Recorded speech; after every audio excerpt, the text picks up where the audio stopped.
Hey everyone, what's up? 2026 na, so alam nyo na, it's time for another annual collection room tour.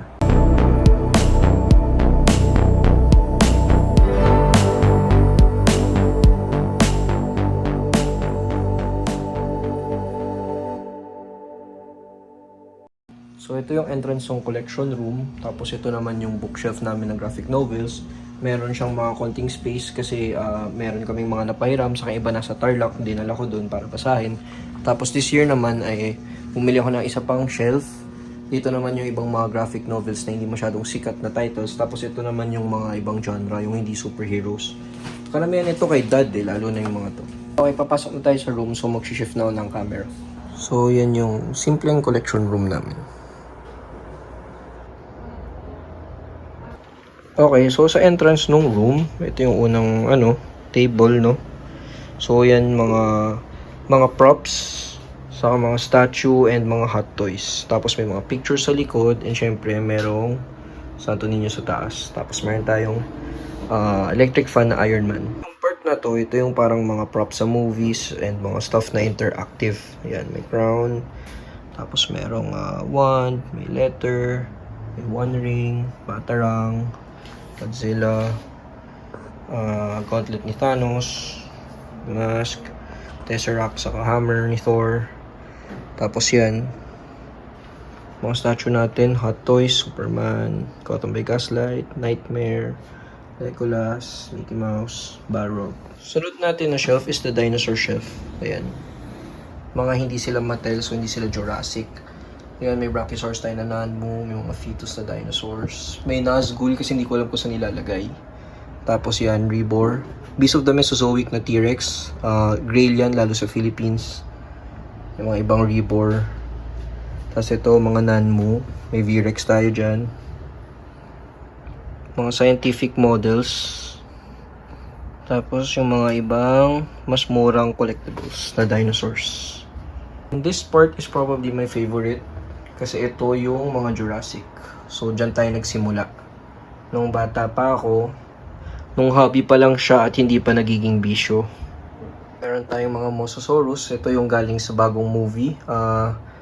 Actually, astig kasi ito, yan, si Quetzalcoatl sa likod. Itong Spinosaurus, kasi this Tortoise. Pinadala yan sa amin dahil si Nikki, yung sister ko, diba? Pwede niyang i-vlog, ganun. So, pinadala siya sa amin. Tapos itong T-Rex na to, yan yung pinakamaganda for me right now na T-Rex ng Mattel, sila Blackdown T-Rex. Although ito pa rin yung magiging pinakamaganda ever so far, si Hammond Collection Rex. Sobrang mahal na rin yan ngayon. Tapos ito rin, sobrang rare naman. Ito, si Thrasher T-Rex kasi 1997 pa yan. Ito naman, 1993 pa na Junior Rex at 1993 na Triceratops. So yan yung mga rare dyan. Sa mga astig dito, yung Steven Spielberg na figure. Talagang para sa akin, ito yung pinagmamalaki ko kasi maraming collection pieces dito na sobrang hirap ng ma-score. Kahit yan, Pteranodon. Ito, lalo na dito sa shelf na to, Lost World na T-Rex. Yung mga yan, mga luma na kasi yan, Stegosaurus ng Lost World. Yan. Mga collection pieces na mahirap ng ma-score.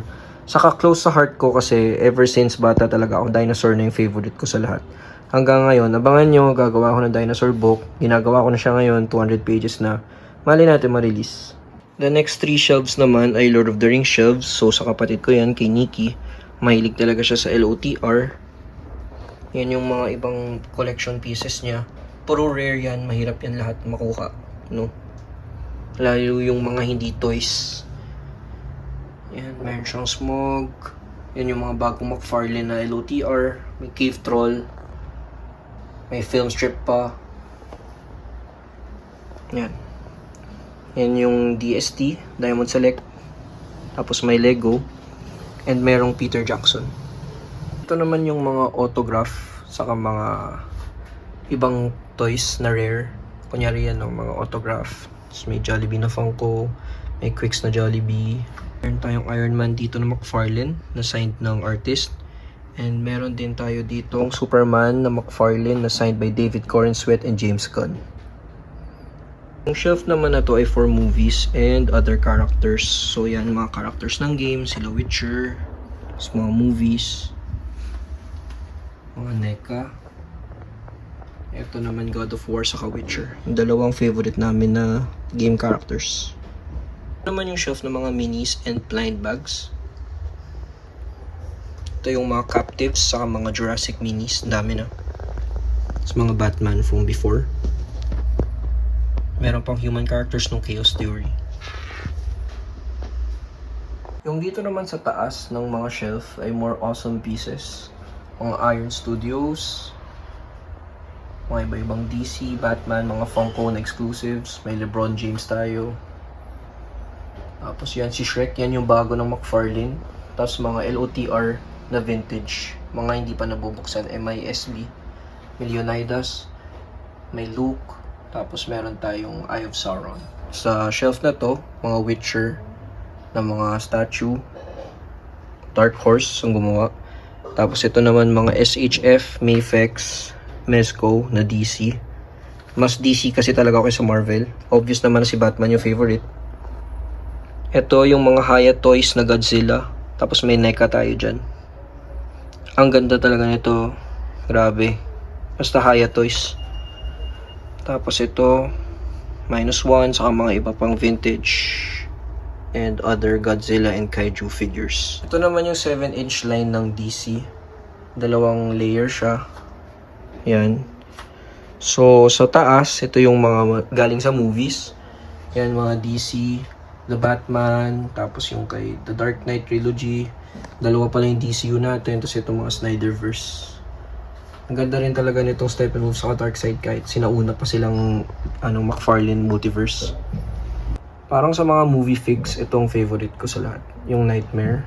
Although, custom yung ulo. Pinalit ko dun sa, galing yan sa 6-pack, movie 6-pack Batman.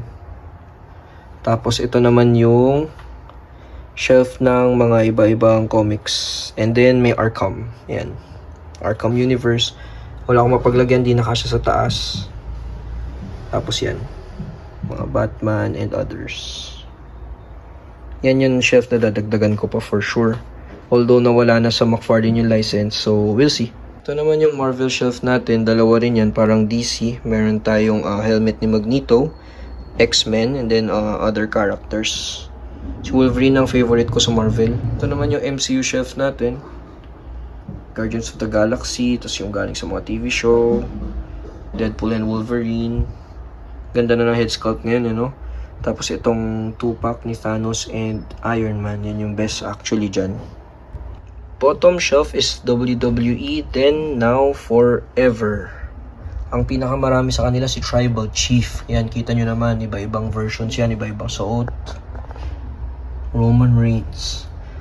Bilib ako palagi dito sa WWE Mattel. Kasi laging kuha talaga nila yung face sculpt. Ito naman yung mga luma na to na DC 6-inch ng Mattel. So, dadami yan siguro dahil nakuha na ulit nila yung license. So, yun nga sinasabi ko, sana yung quality ng WWE makuha ng DC for Mattel. Saka ng Jurassic kasi ang ganda rin ng Jurassic figures nila. So, itong shelf naman na to ay yung Star Wars shelf natin. Tagal ko na silang hindi nadadagdagan. So, ito yung sequel trilogy. Ang ganda nung Rey, saka Luke. Tapos Mandalorian, Book of Boba Fett, original trilogy. Ito yung maganda dyan, no? Tapos prequel. Tapos mga ibang Disney. Itong Millennium Falcon na to, super solid yan, grabe. Daming features niyan. So, yan yung pinaka-action figures, no? Yan yung shelf na action figures natin. Tapos, dito naman mga Funko. Hindi kami mahilig sa Funko eh. Karamihan dyan, mga bigay or talagang favorite namin yung character or mga special pieces. Yung cabinet na yan, meron ding toys dyan na hindi ko na ma-display or mga duplicates. Tapos ito, work table ko dito. Andyan yung camera ko. Tapos, may comics yan yung binabasa ko ngayon, Blackest Night. Tapos ito yung mga parts ng toys. Papakita ko sa inyo yung laman. And then, ito naman yung comics na iba. Mga single issues. Ayan. Kuha tayo mga bago. Ayan, DCKO. Ito yung laman ng lalagyan. Ayan. Must have to para sa akin na isang toy photographer. Ayan mga props, mga kamay. Ang ulo ni Batman. Iba-ibang Batman yan. So, categorized naman yan. Ito mga Roman Reigns, oh. Categorized yan. Ito naman yung final shelf natin. Kay Lizzie yan, mostly. Kakadagdag ko lang yung shelf na yan. Pagbigyan nyo na yung mga shelf namin, puro custom lang kasi yan. Wala pang pambili ng glass cab. Ayan, mga anime ni Lizzie, saka mga Funko niya. Sa family namin siya yung mahilig sa mga Funko Pop. Genshin.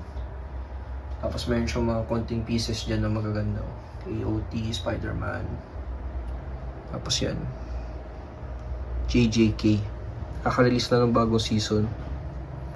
Ito yung isang shelf na to lahat Gojo. Yan ang favorite niya obviously. Attack on Titan, si Choso, Yuta, and other characters ni Nanami. And then ito, McFarlane Dragons ni Nikki. And lastly, a mini bat cave. Hindi ko pa na aayos yung likod. Lalagyan ko yan ng design para mukha siyang bat cave. Ayan.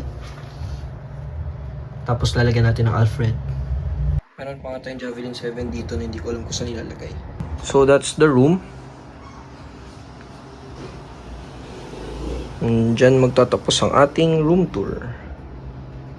Yun lang. So, keep collecting and do what you love to do as long as wala kang tinatapakang ibang tao. Just do it. And lastly, yung YouTube channel natin, medyo nag-grow siya this last year, 2025, dahil sa mga shorts na ina-upload ko ng toy photography ko and unboxing. So, thank you sa lahat ng bago kong subscriber.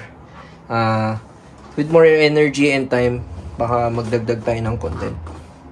Thank you for watching.